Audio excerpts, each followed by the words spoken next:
اعوذ باللہ السمیع العلیم من الشیطان الرجیم بسم اللہ الرحمن الرحیم۔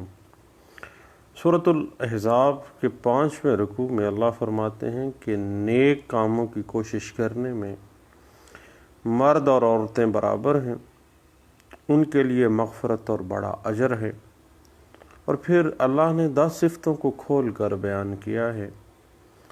اسلام یعنی حکم بجا لانے کے لیے تیار ہو جانا، ایمان یعنی اپنے عقیدے کو درست رکھنا،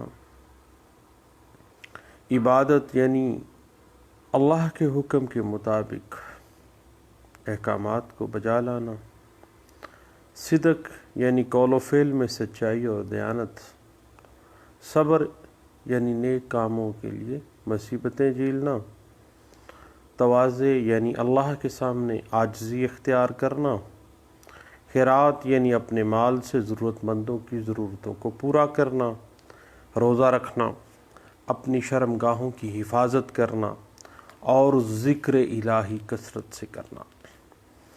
پھر اللہ سورۃ الاحزاب کے 5ویں رکوع میں فرماتے ہیں کہ اب جن باتوں کو کھول کر بیان کیا گیا ہے ان کو اختیار کرنا مسلمان مرد اور عورتوں پر لازم ہے، اس میں کوئی حیل و حجت یا اپنی مرضی نہیں چل سکتی۔ پھر اللہ فرماتے ہیں کہ فضول رسم مٹ کر رہیں گی، لپالک کی بیوی سے نکاح حلال ہے اور نبی اللہ کے تابع فرمان ہے۔ پھر اللہ فرماتے ہیں کہ اے نبی صلی اللہ علیہ وسلم، آپ مردوں میں سے کسی کے باپ نہیں، لیکن اللہ کے رسول اور خاتم النبیین ہیں اور ہر چیز کا علم تو اللہ ہی کو ہے۔ اس کے بعد سورۃ الاحزاب کے 6 رکوع میں اللہ فرماتے ہیں اے ایمان والو، اللہ کو کثرت سے یاد کیا کرو، صبح و شام دل سے اللہ کی تسبیح کو اپنا ورد بنا لو۔ اللہ نے اپنی رحمتیں یعنی آیات نازل کیں اور تم لوگوں کو جہالت کی تاریکیوں سے نکالا ہے۔ وہ اللہ ایمان والوں پر مہربان ہے۔ پھر اللہ فرماتے ہیں کہ ہم نے آپ کو صلی اللہ علیہ وسلم دنیا میں سب کے اوپر گواہ، نیکوں کے لیے خوشخبری اور بدکاروں کو ڈرانے والا اللہ کی طرف سے بھیجا ہے۔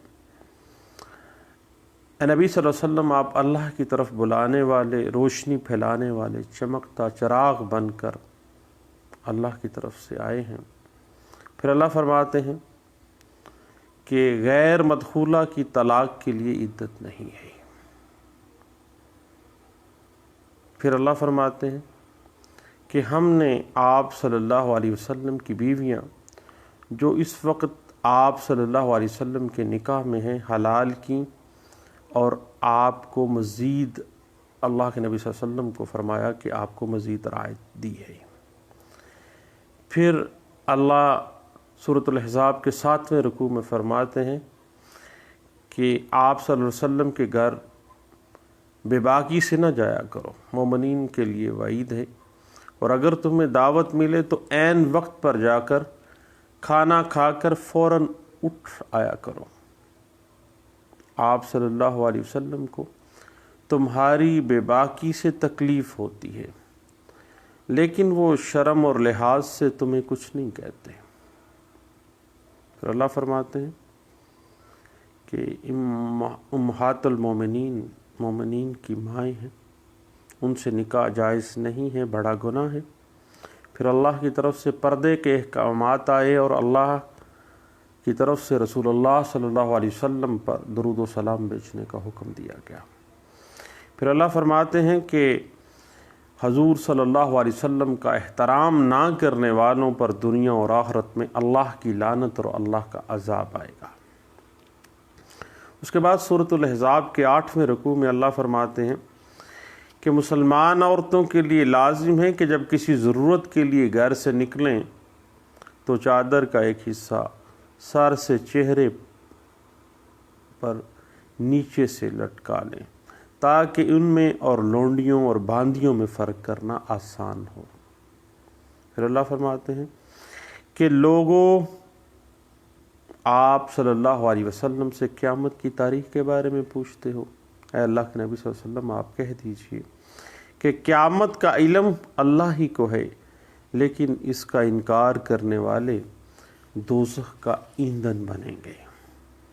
اس کے بعد سورۃ الاحزاب کے 9ویں رکوع میں اللہ فرماتے ہیں کہ اے لوگو اللہ سے ڈرو، سچی بات کہو، اللہ تمہارے کام سنوار دے گا، اور جو کوئی اللہ اور اس کے رسول کے بتائے ہوئے راستے پر چلا اسے بڑی کامیابی ہے۔ پھر اللہ فرماتے ہیں کہ وعدہ وعید ایک امانت ہے جس کی حفاظت اور نگہبانی ہر انسان کے ذمہ واجب ہے، اور وعدے وعید سے بے پرواہی کرنے والے آخرت میں سزا کے مستحق ہیں۔ وآخر دعوانا ان الحمد للہ رب العالمین، والسلام علی المرسلین والحمد للہ رب العالمین۔